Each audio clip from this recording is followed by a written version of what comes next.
এই বাংলা দিকে আমরা নজর রাখবো মায়াপুরের দিকে। শ্রী চৈতন্য দেবের পার্ষদ ছিলেন মুরারি গুপ্ত। তিনি ছিলেন রাম ভক্ত। তার বাড়িতেই রাম মন্দির তৈরি করা হয়েছিল, যে রাম মন্দিরে এখনো নিত্য পুজো চলে।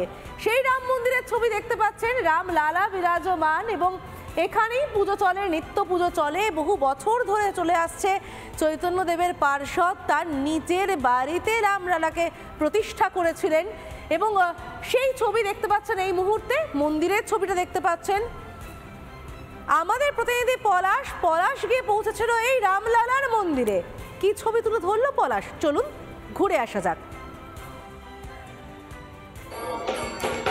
আমরা এখন যেখানে দাঁড়িয়ে আছি, নদিয়ার মায়াপুরের যে মুরারি গুপ্তের যে মন্দির, অর্থাৎ রাম মন্দির, সেই রাম মন্দিরে এই যে আমার ভিডিও জার্নালিস্ট প্রসেনজিৎকে দেখাতে বলবো, এই মন্দিরের দেয়ালে রামের যে বনবাস সেখান থেকে শুরু করে সীতার যে সমস্ত কিছু এবং পুতুনি বধ থেকে শুরু করে যা যা রামায়ণের মূল গল্পগুলো আছে, সেই গল্পগুলোকে কিন্তু একের পর এক এই দেয়ালে বিভিন্ন রকমভাবে ফুটিয়ে তোলা হয়েছে। এখানে প্রতিনিয়ত রাম, লক্ষ্মণ, সীতা প্রত্যেককেই পূজিত করা হয়, পুজো দেওয়া হয়। কি অদ্ভুত ব্যাপার! স্বাভাবিকভাবেই এখন পরিবেশটা অনেকটা ঠান্ডা, শীত পড়েছে, যার ফলে এরা কিন্তু প্রভু এবং রাম, সীতা বা হনুমানজি প্রত্যেককেই কিন্তু শীত বস্ত্রে ভূষিত করেছে। তার কারণ এরাও দেব দেবীদেরকে কিন্তু নিজের পিতা মাতা বা নিজের সন্তানের সমতুল্যভাবে তারা দেখেন, যার ফলেই একটা সাধারণ মানুষের যে ফিলিংস হয় সেটাও কিন্তু দেবতাদের ক্ষেত্রে একই রকম দেখা যাচ্ছে। এখন শুধু এদের অপেক্ষা যে আগামী যে দিন অযোধ্যায় যে রাম মন্দিরের শুভ সূচনা হতে চলেছে, সেটার পাশাপাশি এই মায়াপুরের এই মন্দিরও কিন্তু সেই একই উন্মাদনায় মেতেছে। আমি সরাসরি একটু জানবার চেষ্টা করব, কতটা উন্মাদনা আপনাদের মধ্যে রয়েছে। আমাদের অজস্র উন্মাদনার বহু বছরের বিনিময়ে আমরা আজকে রামলালাকে প্রতিষ্ঠিত করতে চলেছি তার বাসস্থানে।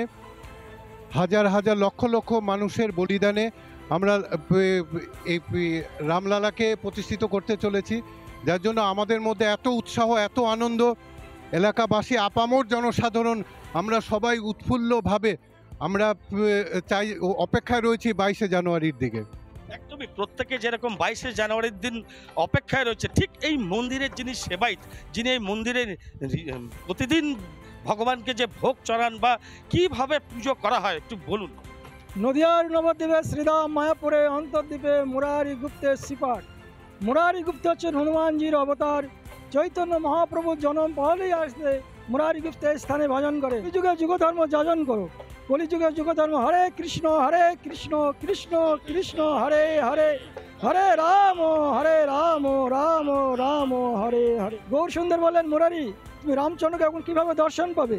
তিনি তো ত্রেতা যুগে এসেছিলেন, দশরথ পুত্ররূপে অযোধ্যা নগরে রামচন্দ্ররূপে আবির্ভূত হয়েছিলেন। কলিযুগে কি সম্ভব? তো মুরারি গুপ্ত বলছে, না প্রভু, যেটাই আমার রামচন্দ্র সেটাই আমি দণ্ডবাদ প্রণাম করব। এই স্থানে অনাদিকাল থেকে চৈতন্য মহাপ্রভু জন্মের পর থেকে এই স্থানে রাম সীতার বিগ্রহ প্রতিষ্ঠা হয়ে সেবা বিগ্রহ চলছে। এখন এদের প্রত্যেকের মধ্যে একটাই উন্মাদনা যে অযোধ্যার রাম মন্দির উদ্বোধনের যে অল্প সময় বাকি, সেই সময়টাকে এরা নষ্ট করতে চাইছে না। প্রতি মুহূর্তে রাম নামের মধ্যে দিয়েই এদের জপগান চলছে। আমরা ভারতবাসী হয়ে এই যে রাম মন্দির 22শে জানুয়ারি প্রাণ প্রতিষ্ঠা হচ্ছে অযোধ্যায়, যেমনভাবে রাম মন্দির প্রতিষ্ঠা হচ্ছে, সবাই তো যেতে পারে না। তা আমরা অনেক মানে গ্রামে সবাই মিলে খুব গর্বিত যে ওই দিন অনেক যুদ্ধ চলার পর যে আজ আমাদের ভগবান শ্রী রামচন্দ্র প্রাণ প্রতিষ্ঠা হচ্ছে, এটা তো আমরা খুব গর্বিত। আমরা সকলে মিলে খুব উৎসাহিত। আপনাদের জন্য যে আমন্ত্রণের চাল এসেছে, এটাকে কিভাবে দেখছেন? এটা হচ্ছে ওই যে ভগবান শ্রী রামচন্দ্রের ওখান অযোধ্যা থেকে যে চালটা এসেছে, ওই চালটা থেকে আমাদের এই যে অঞ্চল থেকে প্রতিটা গ্রামে গ্রামে কলস প্রত্যেকটা সনাতন ধর্মী হিন্দুদের মানুষ ঘরে ঘরে পৌঁছানোর জন্য সেই ব্যবস্থা করা হচ্ছে। সুদূর অযোধ্যা থেকে এই মায়াপুরের যে মুরারি গুপ্তের মন্দির, সেই মন্দিরে আমন্ত্রণ জানানো হচ্ছে এই চাল দিয়ে, অর্থাৎ যে চাল এসেছে এই অক্ষত চাল দিয়েই আমন্ত্রণ জানানো হচ্ছে মুরারিমোহন গুপ্তের যে মন্দির বা মায়াপুরবাসীকে, কারণ আগামী যে 22 তারিখ যেখানে উদ্বোধন হবে রামলীলায় যে রাম মন্দির, সেই রাম মন্দির উদ্বোধনে এদেরও আমন্ত্রণ জানানো হয়েছে। আমি একবার একটু জানবো কতটা খুশি আপনারা এই আমন্ত্রণ। আমরা গ্রামবাসী হিসাবে অত্যন্ত গর্বিত। 500 বছর আন্দোলনের পর অযোধ্যার রামলালার প্রাণ প্রতিষ্ঠা হতে চলেছে ভারতের প্রধানমন্ত্রী নরেন্দ্র মোদীজির হাত দিয়ে। এখানে গ্রামবাসীরা আমরা কর সেবায় অনেকেই অংশগ্রহণ করেছিল এবং আজকে গর্বিত আমরা অযোধ্যা থেকে অক্ষত অর্থাৎ চাল, হলুদ এবং ঘি মেশানো মহাপ্রসাদ, সেই মহাপ্রসাদ চৈতন্যনগরী শ্রীধাম মায়াপুরে এসে পৌঁছেছে এবং প্রত্যেকে সনাতনী মানুষের বাড়িতে আমাদের এখানে শ্রী রাম জন্মভূমি ট্রাস্টে যে সদস্যরা আছে তারা গিয়ে পৌঁছে দেবে। এর জন্য এখানে ধর্মপ্রাণ সাধু সন্ত এবং মঠ মন্দির সকলে আনন্দিত, গর্বিত, আহ্লাদিত। আগামী 22শে জানুয়ারি প্রত্যেক হিন্দু বাড়িতে আর কমপক্ষে 5টা প্রদীপ প্রজ্বলিত হবে আর অকাল দেওয়ালি অনুষ্ঠান সারা ভারতবর্ষের সঙ্গে শ্রীধাম মায়াপুরবাসীরাও অংশগ্রহণ করবে। আমরা গর্বিত, আমরা আনন্দিত।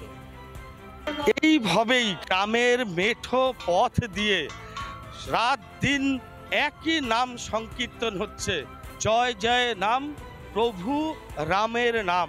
এই রাম নাম করতে করতে তারা রাত দিন মায়াপুরের বিভিন্ন অলি গলি পথে ঘাটে তারা ঘুরে বেড়াচ্ছেন।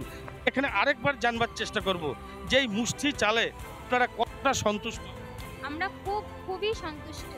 আমরা খুব গর্বিত বোধ করছি যে আজ মানে অনেক দিন যুদ্ধের পর যে আজকে রাম শ্রীচন্দ্র ভগবান যে প্রাণ প্রতিষ্ঠা হচ্ছে, খুবই আনন্দ বোধ করছি। এবং সেদিন আমরা শঙ্করধ্বনি, উলুধ্বনি এবং 5টি করে প্রদীপ সব সনাতন ধর্মে সবাইকে এটা করতে হবে। সবাই মিলে শঙ্খধ্বনি প্রদীপ জ্বালিয়ে প্রত্যেকের বাড়ি বাড়ি যাবে এবং যেদিনকে অযোধ্যায় রাম মন্দিরের উদ্বোধন হবে সেদিনকে কিন্তু এরা প্রত্যেক বাড়িতে প্রদীপ জ্বালিয়ে সেই মাহিক্ষণকে আরও তারা স্বাগত জানাবে বলেই এই মায়াপুর থেকে জানালো।